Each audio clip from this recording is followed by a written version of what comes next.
અંકલેશ્વરની Zydus life science limited કંપનીના helper તરીકે કામદારનું ઉલટી થયા બાદ મોત નીપજ્યું હતું।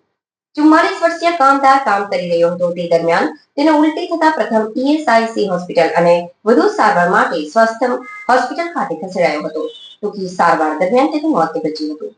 જીઆઈડીસી પોલીસે ગુનો નોંધી વધુ તપાસ શરૂ કરી હતી। બનાવની વિગતો અનુસાર અંકલેશ્વર જીઆઈડીસી ખાતે આવેલ Zydus life science limited company મૂળ બિહારના અંકલેશ્વર ગોળખોલ ગામ સ્થિત સંજય ચૌધરી ગતરોજ સાંજે 7 કલાકે કંપનીમાં CP11 પ્લાન્ટમાં કામ કરી રહ્યા હતો।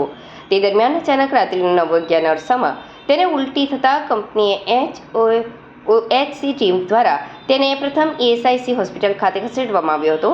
ત્યાંથી રિફર કરતા સ્વસ્થમ હોસ્પિટલ ખાતે સારવાર અર્થે ખસેડવામાં આવ્યો, જ્યાં તેનું ટૂંકી સારવાર બાદ મોત નીપજ્યું હતું। ઘટના અંગે મૃતકના ભાઈ રાજેન્દ્ર ચૌધરી દ્વારા જીઆઈડીસી પોલીસ મથકે જાણ કરતા પોલીસ કાફલો સ્થળ પર દોડી આવ્યો હતો। પ્રાથમિક અકસ્માતે મોતનો ગુનો નોંધી વધુ તપાસ શરૂ કરી હતી તેમજ મૃતદેહને પીએમ અર્થે ખસેડવામાં આવ્યો હતો।